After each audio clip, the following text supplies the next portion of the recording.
Elected President of Uganda Kyagulanyi Ssentamu Robert Bobi Wine olwaleero ate munange twayimirizaamu mu ntambula zaffe eza North Countrywide Tour oluvannyuma lwa poliisi n'amagye okutusalako mu bitundu eby'e Kamuli era bwe batyo ne baziba ekkubo nga bagamba nti bamulemesezza okutambula.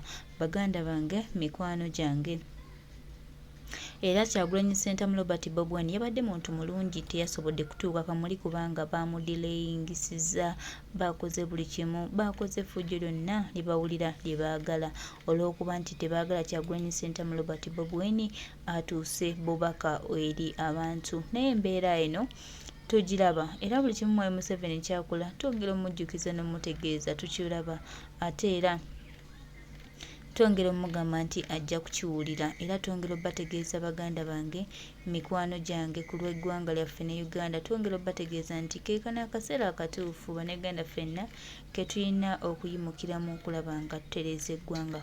Abantu baffe bangi bawambiddwa, abantu baffe bangi babuziddwawo era abantu baffe bangi bali mu makomera kubanga tetumanyi kiki kiddako.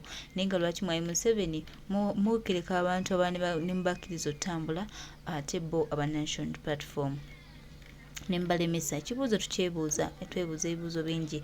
Ono maama Kazungu, maama Anita Amongi bo basanyufu kubanga balaba nga ebyabwe byo bitereera, ebya Kyagulanyi Ssentamu bisebengera. Naye nga President ebigambo abyogedde. Baganda bange, nyongera obajjukiza n'obategeeza nti President w'eggwanga essaawa zino abadde mukambwemu era abadde n'obusungu obw'enjawulo ku ngeri poliisi gye yeeyisizaamu olunaku olw'ejjo bwe twabadde mu bitundu eby'e Kamuli.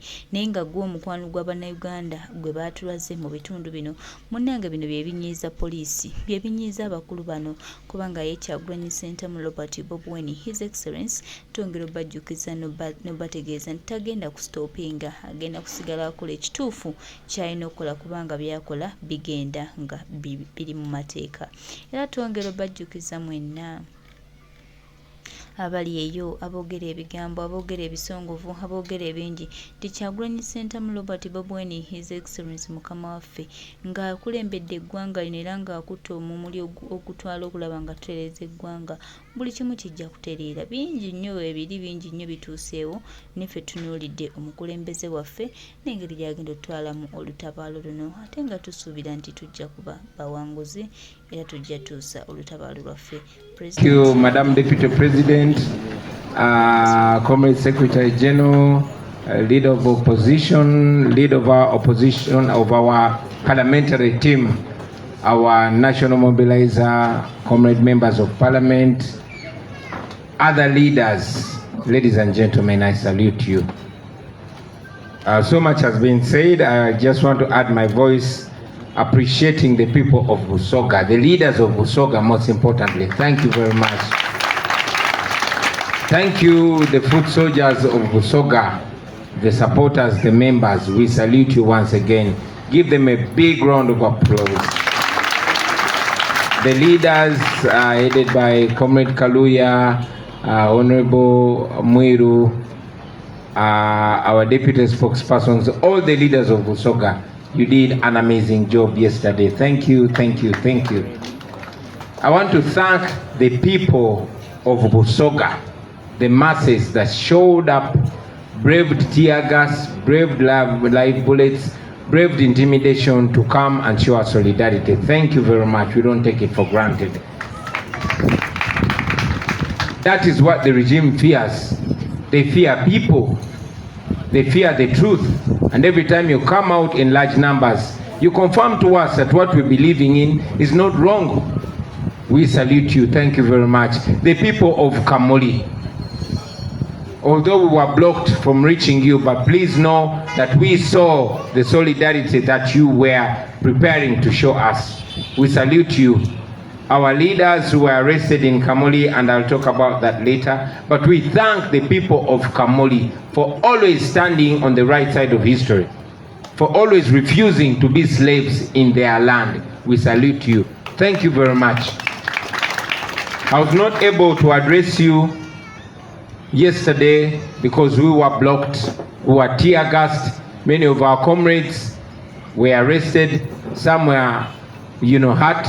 I watched with my eyes a baby girl fighting for her life in a taxi, where a police officer came and threw a tear gas canister in a taxi after blocking us. So many cars were parked behind because the road was blocked. No car could turn. They could not rush her in hospital. So I watched a baby fight for her life. But even the people among our teams that were trying to save the baby were being beat by the police. It's so shameless, shameful, but that's the country we're living in. But we salute all of you leaders that we were with in Kamuli. My message to the people of Kamuli: number one, I am coming there and I will reach you by all necessary means. But before we come to you, I want you to know that we are not giving up. I want you to know that what you're supporting is legitimate, is moral. I want you to know that God is on your side, the law is on our side, and the people of Uganda are all on our side. Everybody is struggling for freedom, at least in our lifetime. And we shall see that day, God willing. Don't be scared. These people are scared. You saw that we were able, they were trying to block us from reaching Kamuli. But we slowed down, which turned out to be an advantage because we were able to interact with almost the whole of Busoga, from Njeru all the way to Bupadengo.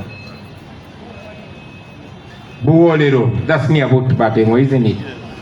So to the people of Kamuli, don't give up. These people, one, they are scared because they know they are illegitimate. They cannot reason us out. They cannot give any reason, any moral reason for the things they're doing. So they resort to violence. They resort to brutality. They want to provoke us to violence. We are many. We are millions. But we refuse to be reduced to violence because we know violence only begets violence. Don't fear them. They cannot stand us if we choose to stand up. And this is what we always encourage you. They cannot. They had to solicit police officers from different police stations in Busoga so they can be able to contain us. They had to pick tear gas from all police stations in Busoga to ensure that they can contain us. We did not encourage people to take them on, and yet we can. We could, overcome them and go to Busoga, to go to Kamuli. But we decided to be the moral people that we have always been. And I continue to encourage you to be non-violent, to be moral, but to be firm and not to accept to be enslaved on your own land. So my message to you continues to be that we are stronger than these immoral people. We are stronger than these rebels. And non-violence ultimately will win violence. So stand firm. To all the people of Uganda, now you know that if you rose, the whole of Uganda police was in Busoga. What if the people of Masaka rose up? What if the people of other parts of Busoga rose up? What if the people in Kampala rose up? So bana abantu betutya tubatiira bwerere singa tukera ku macha ne tumenka fena kaba kagwamu bugwi.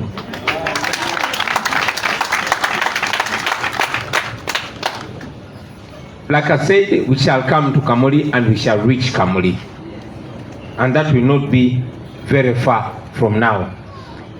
Yesterday, many of our comrades were arrested in Kamuli alone. More than 20 were arrested. But even before I talk about those, as I speak right now, our brother Bobi was arrested yesterday. Apparently, the outfits, the NUP and People Power outfits that we wear are now declared to be military uniforms. As we speak right now, an international award-winning fashion designer called Latif Madoi is in prison because he tailored an outfit for me. I wear the outfit. They are not arresting me because so much media is focused on me. But Latif is in prison and other fashion designers are in prison for making clothes for Ugandans. That is how timid they are. We protest them through music. That's why my music is banned in Uganda. We protest them through fashion. That's why now an international fashion designer that has brought so much pride to Uganda is in prison for tailoring an outfit for me. That is what this regime has reduced itself to. I encourage you to continue morally defying them, morally resisting, because the world is with us, and one day history will write about us. Not just those, I've already mentioned that yesterday more than 20 of our staff members were arrested, including Sarah Mukisa, our administrative secretary, and the deputy head of the women wing, Rama Juma, together with comrades like Shafi Adams, like Bobi Rush, and many others. I'm told that this morning they're being taken to court, and be sure that yet another, bogus charge is going to be slapped on them. But that is not new with this regime. They one day claimed that they found 2 machine guns in my room. Up to now, I don't know where those so-called machine guns of mine disappeared from. So we will stand firm. We will defy that injustice, and we will defeat that injustice, God willing. I will also remind you that just 2 days ago, I went to what is supposed to be the Uganda Human Rights Commission, headed by Ewan Wangadia. In 2018, December, I reported a case to the Uganda Human Rights Commission. I petitioned against the illegal blockage of my concerts. I am an artist, a professional artist, and the law in Uganda provides that everybody shall be free to exercise and benefit from their work. But more than 5 years, I was not given a hearing. For the first time after more than 5 years, almost 6 years, the so-called Uganda Human Rights Commission gave me a hearing. And I only spoke 2 statements, and I was shut up because the head of the Uganda Human Rights Commission, because we didn't have any option, we withdrew our petition from the so-called Uganda Human Rights Commission. We went there not because we expected any positive results. We already know that all institutions of government have been captured by the regime. Every institution is serving General Museveni. We've told you before that when you're fighting against General Museveni, you're fighting against UPDF, you're fighting against the National Police, you're fighting against Bank of Uganda, and you're fighting against every other institution of state, including the Uganda Human Rights Commission. So I'm here to inform you that we are going to escalate this matter. Wangadia is not the end. We are going to petition all international human rights bodies, and we are going to seek many other remedies, including sanctions on Madam Wangadia, because she's supposed to be the chairperson of the Uganda Human Rights Commission, fighting for human rights for Ugandans, but she's the #1 violator of human rights. When the families of the people that were abducted and still missing by the military, she claimed that these people are non-existent. Even when the prime minister of this regime came out and owned that she indeed knows where John Bosco Chibalama is, she saw him, Wangadia came out and said Chibalama is a ghost. So Wangadia is also a target for sanctions over violating human rights. Now, coming back to our tour. Yes, so many of our people were hurt. So many of our people were arrested. Bullets were flying everywhere, even when we were non-violent. We encouraged our people to be non-violent, and that is going to be our way until we win. However, I'm here to also add a voice on what our Secretary General has mentioned. Yes, we've written a protest letter, not because we expect the police to be any moral. We wanted to go on record, and just after this press conference, our senior leaders are going to deliver that letter to the Inspector General of Police. to his office. And we hope that will shake them to sobriety. But even if they don't, we want to go on record, because we know that anybody that breaks the law will be personally liable. We want to go on record so that the law can go after all those people in their individual capacity.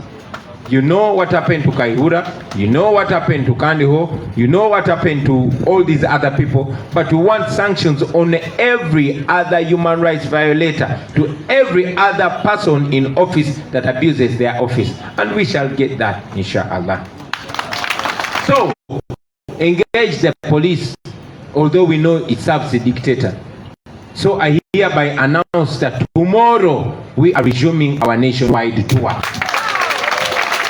Tomorrow we are going to Palisa. We are not breaking any law. We are not doing anything wrong. We are a legitimate political party. We are not committing any crime. While all other political parties are going about their business, we are being blocked.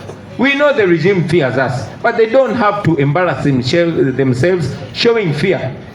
There could be a few people in Uganda who still support the regime. Don't show them that you're so scared of us. So we are going about our work. Like I said, we're not committing any crime.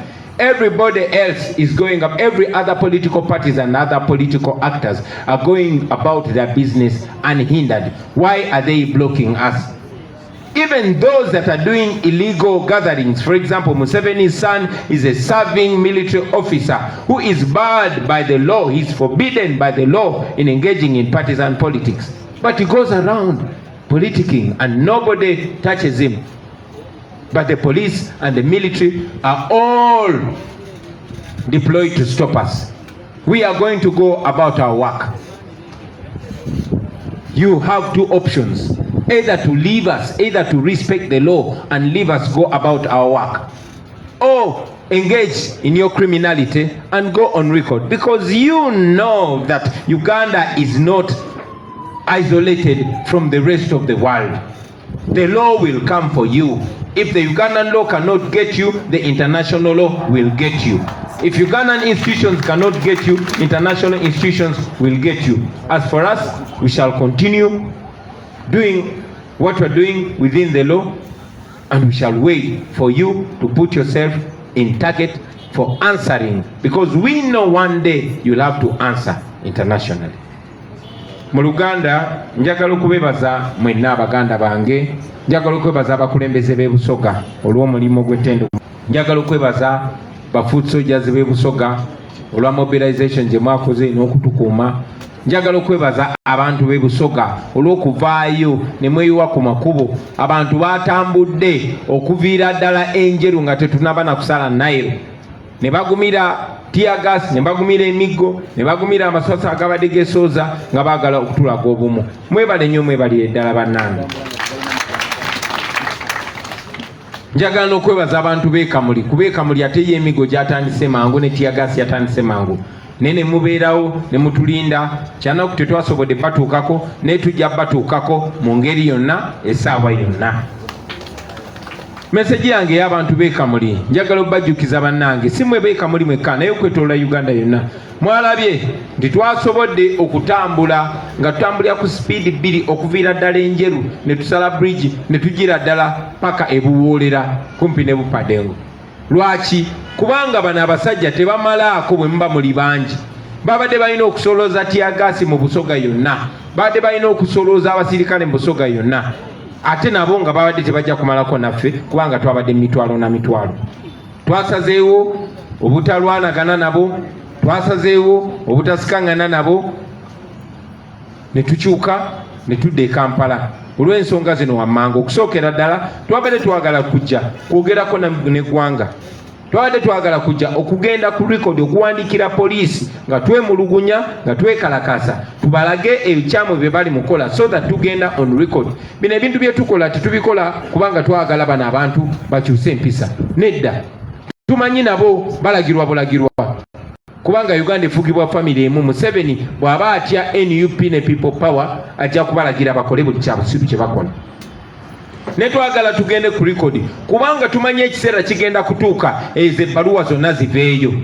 Tumanye ekiseera kigenda kutuuka buli akoze ekikolobero ye ng'omuntu anoonyezebwe. Kyova tugenda ku record. Tuli basanyufu nnyo era Katonda yatuyamba nnyo. Ti generation yaffe is a modern generation. Everything is on live. Everything is on camera. So none of those human rights violators will run away. Because nabadde njogera Luganda. So njagala bebaza abantu b'e Kamuli. Njagala mumanye nti mmwe nga bwe mwabadde abantu b'e Busoga ate kyetaaga poliisi yonna kuvaayo eyo. Abaffe singa ekyabadde Busoga kibeere Busia ne kibeera mu Northern Uganda ne kibeera Bugisu ne kibeera Buganda ne kibeera buli wamu kaba kaweddemu. Bino bitukola twagala bibalage baganda bange nti namwe bwe munaayimuka buli wamu bano tuba tugenda bagala. So tuba tugenda ba stretchinga. Mu Luganda kigambo kye kiri ekya stretching. Tuba tugenda baleeguula mu nsonyi mu Luganda. Ati mbaire nenda ko balusoga n'ata mu Luganda. Bano tuba tugenda baleeguula. So nenda tubaleeguule bana. Nenda tuba stretching. Mulusoka kuba kugala nenda tubagale bana abaganda mbaire ntegeza kubagala kino ekyo bana byonna birala. So tukisobolera ddala, we can stretch this regime. All oppressed people have only liberated themselves by rising at the same time. They cannot come and suppress the people in Busoga at the same time in Buganda, at the same time in Ankole. We need to pick from this that we are doing. So bwe mulabanga kikutte Busoga mwabe Buganda temulindanga bikutte mutulindanga bagamba. Mwabe Ankole temutulindanga bagamba. But for now njagala nnyo okubebaza. Mbadde ngamba nti nalabye omwana omuto ng'alwana okuwona. Simanyi oba bebi oyo yawonye kubanga omusirikale yazze n'asula tiyagasi mu taxi. Ate ng'emmotoka zeesibye emabega, ekkubo baliggadde, tebalina bwe bataasibwa. Katonda akkirize omwana oyo abe nga yawonye. Naye era bangi nnyo abafudde bwe batyo. Malabe bakuba tiyagasi, bamukuba mu nnyumba z'abantu, bamukuba mu bakadde. Eyo enkola ya Museveni, basebo ne bannyabo. Bakutte abantu baffe bangi naye nga sinayogera nakube bakutte wano wendi wano etwogerera banaffe bangi bali mu komera. Mwalabye designer akikiridde Uganda ku platform nyingi nnyo okwetola ensi yonna. Bamukutte ne bamusiba kubanga yantungira ekyambalo. Nze ayambala ekyambalo kye nabaddemu n'ekyo kye nabaddemu. Naye bamukutte nga bagamba yatungidde Kyagulanyi ekyambalo. So bwe buwumba tuutu oba regime eno bwetuseeko basebo ne bannyabo. Nalo mbaire ennumi ya Lusoga tinekyo ekyo kya Lusoga. Nze neyogerera Lusoga lwange muveeko. Sisobola kuba wano nga sibajjukiza nti bannange mujjukira nti emyaka egisukka mu 5 egiyise twatwala okwemulugunya kwaffe mu kakiiko k'eddembe ly'obuntu kati akakulabye ng'abantu babawamba ye n'agamba abo tebaliyo. Nga famire ya Kibalama n'abalala bagenda ne batwalayo ne ID ne national ID z'abantu baba bawambibwa ne bagamba nti kiwani nti abo abantu tebaliyo. Ne Nabanja Prime Minister Museveni nga yavaayo n'agamba Kibalama kituufu bamuyina. Ye Wangali yagamba Kibalama si muntu muzimu. Kakati omuntu w'obwongo obwo n'endowooza eyo yakulira akakiiko k'eddembe ly'obuntu. Simanyi oba ayina abaana, simanyi oba maama, naye oyo yakulira akakiiko k'eddembe ly'obuntu. Akakiiko k'eddembe ly'obuntu oba zino tribunals zo zirina n'okukola faster than the courts of law. Tribunals like the Uganda Human Rights Commission are supposed to solve human rights violations faster than courts of law. But you will notice that more than 5 years since I petitioned the Uganda Human Rights Commission, they had never given me a hearing. And when they gave me a hearing, I went there, I did not even speak 2 sentences, and she shut me up because she's not willing to listen to anything other than what she wants. Mbadde njogera Luganda. Yeah. Bamala emyaka 5 nga tebampadde mukisa kujja kutanya nsonga yange mu kakiiko ako. Nene bwe bampisa oluvannyuma lw'emyaka egigenda mu 6 saayogedde statement ziwera bbiri n'abadde ntandika okwogera n'asirisa kuba yayagala kuwulira byayagala. N'olw'ensonga eyo omusango gwaffe twagugyeyo kubanga akakiiko k'eddembe ly'obuntu mu Uganda tekakuuma ddembe ly'abuntu wabula kalinyirira ddembe ly'abuntu. Naye nyina essanyu bategeeza nti teryakumye kuwangadya. Waliyo platform nyingi nnyo okwetoloola ensi ezirwanira eddembe ly'obuntu. Munajjukira nti wangadya baamugobako mu kakiiko k'ensi yonna akaddembe ly'obuntu olw'ebikolebwa mu Uganda. Kati njagala obategeeza nti wangadya yennyini tugenda mutwala mu bukiiko obw'eddembe ly'obuntu obwetolodde ensi yonna kuba yakulembera abatyobola eddembe ly'obuntu. Era omukyalo oyo naye nga bwe mulaba Anita Amongo bwe twamututte mu platforms eziri international n'asibwako nati twagala ne wangadya atekebweko sanctions kuba yasinga okulinyirira eddembe ly'obuntu. Yenyigidde mu kutulugunya abantu kubanga bw'oba gwe ofiisi yo yevunaanyizibwa ku ddembe ly'abantu ate nga gw'obikkirira abatulugunya abantu, naawe wangadya otulugunya abantu. Madamu Wangadya, you're one of the human rights violators and we're taking you to international platforms. We want sanctions against you. Kino saagadde kimukweka. Wangadya akankikutere mu Luganda naawe gw'omu kubanyigiriza kubalinyira eddembe ly'obuntu era naawe twagala otekebweko natti nga bakamaabo ate tumanye ekyo kijja kutuukira.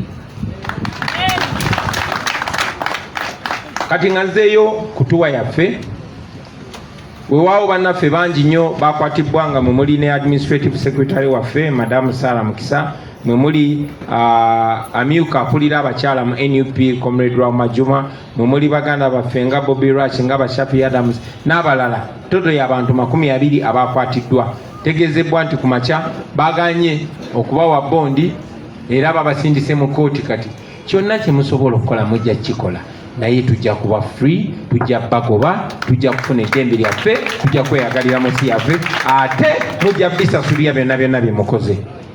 Baagulu nga mbategeeza nti yes, olunaku lwaleero twabadde tulina kubeera bugweri tetwagenzeeyo kuba twabadde tulina okukomawo tuwandike ebbaluwa eyo tugende ku likodi twogere n'eggwanga bamanye kye tuliko. Olunaku lw'enkya tukeera kuzambala tugenda Parisa. Nationwide tour yaffe egenda maaso. Tetulina musango gwe tukola, tetulina tteeka lye tumenya, tetulina kintu kye twonoona. Buli kimu tukikolera mu mateeka kubanga tuli kibiina ekiwandiise mu mateeka. Ekironde ffe tulina n'okubanga tukulembera eggwanga lino. Museveni is an illegitimate president. He is not the president of Uganda. He is a bandit that took over our country 38 years ago, and every 5 years he organizes sham elections. But even in the 2021 sham elections, we defeated him. So he's illegitimate. However, we are being non-violent and we're doing everything within the law because we know we are on the right side of history. We are on the right side of the law. So we are going to Parisa tomorrow. Thank you very much and God bless you.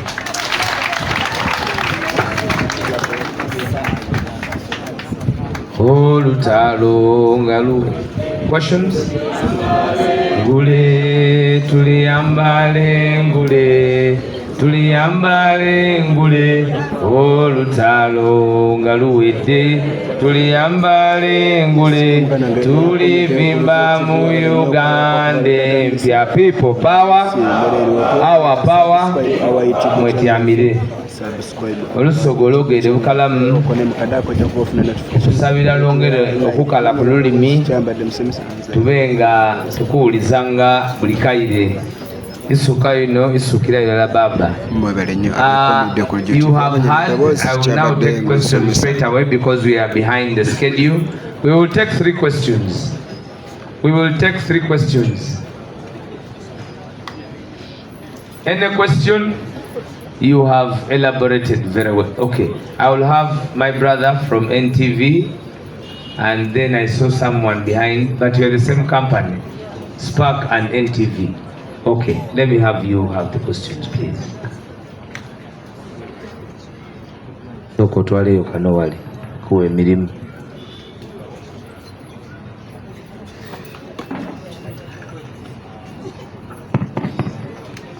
Raymond Tamale from NTV.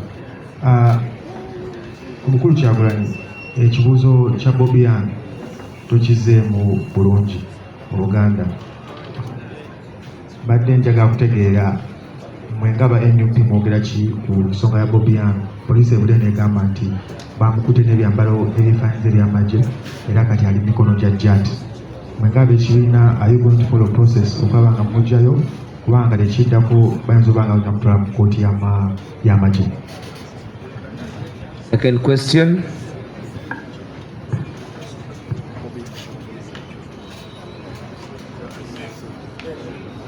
Second question, they are over. Any other question? No questions.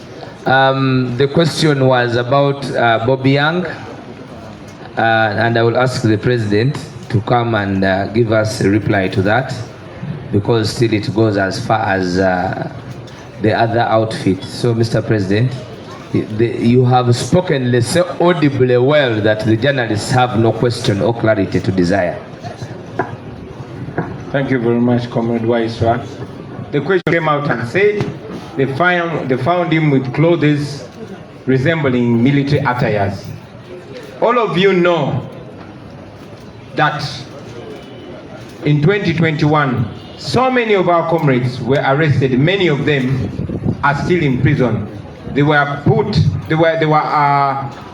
presented to a military court, and their crime was wearing this beret. According to Uganda Police and Uganda People's Defense Forces, this is a military uniform. This is a military uniform. Anybody put this? Come here. According to Uganda Police, this is a military uniform. And many of our colleagues are in prison for dressing like that. According to them, this is a military hat, and hundreds of our supporters are in prison for wearing this. Actually, many were just picked off the streets, taken to the military detention. They have berets that they've confiscated from us. They took their picture and they charged them in the military court for wearing military uniform. Now, you've just told us that police yesterday said that having found Bobi Wine with berets like the one I'm wearing now before you, and suits like the one I'm wearing, only that his were red. He was arrested and now he's detained at JAT. JAT in full is Joint Anti-Terrorism. That is where he's detained for dressing, for having such attire. I am wearing that attire now in full view of cameras, and we wear it. They've not arrested me because they know that they are wrong. They are using that to intimidate our people. Like I told you, music is so powerful, that is why they banned my music. That is why our comrade Marinos was arrested and raped by the military as a punishment for playing my music loud. Fashion is a way of protest. We dress the way we dress because we don't fight with guns, but we beat them by dressing this way and showing up.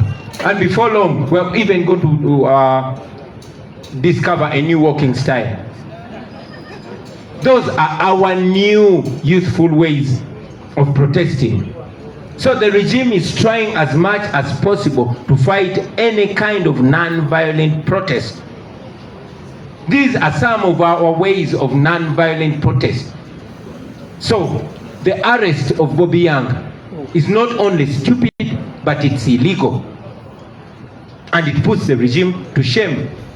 But again, putting him in joint anti-terrorism detention exposes them even further. We know before long they're going to charge him in the military court, like they charged most of our supporters. Remember that terrorists, rebels that are caught with guns, that have killed people, are not presented in a military court.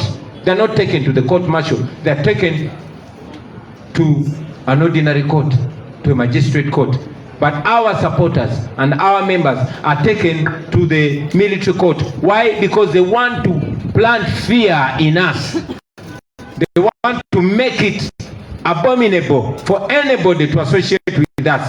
but we say they are joking. We will not stop. I encourage all of you to dress in red, to put on red overall, to put on the way I'm putting on, because it is not against the law. We have challenged them to adduce evidence and convict us for wearing the way we're wearing. But because they know they cannot convict us, they know it is not illegal to dress the way we are dressing. We know the law. And we know the difference between military uniforms and our attires. But they use it for politics. Like I said, all institutions have been captured, including the military and police. That's why they behave that way. We stand with Bobi Young. We pray for him, and we continue to demand for his unconditional release, because he's not a criminal. It is Museveni and his regime that are criminals. Thank you very much. Mbadde njogera biki olwo lubadde luzungu nga lunyanguyidde nnyo. Thank you very much. I must also add that many people put on military uniforms, and you see them. You see them. You've seen many of NRM MPs wearing full military uniforms with pips. You've seen artists dressed in military uniforms. But for us, it's a different story, because we are so feared by the regime. Ku nsonga ya Bobi Yanga, mwenna mujjukira nti mu kalulu ka 2021 bakwata abantu baffe bangi nnyo ne babatulugunya ne babasiba nga n'abalala bakyali mu kkomera.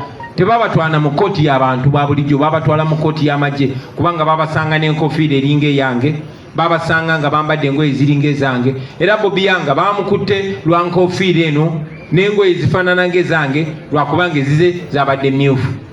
Ne bagamba bamusanze n'engoye z'amagye. Naye nga mumanyi bulungi nti waliwo abantu abambala engoye z'amagye zennyini, ne kubanga bakolera regimu eno bo tebabakwatako.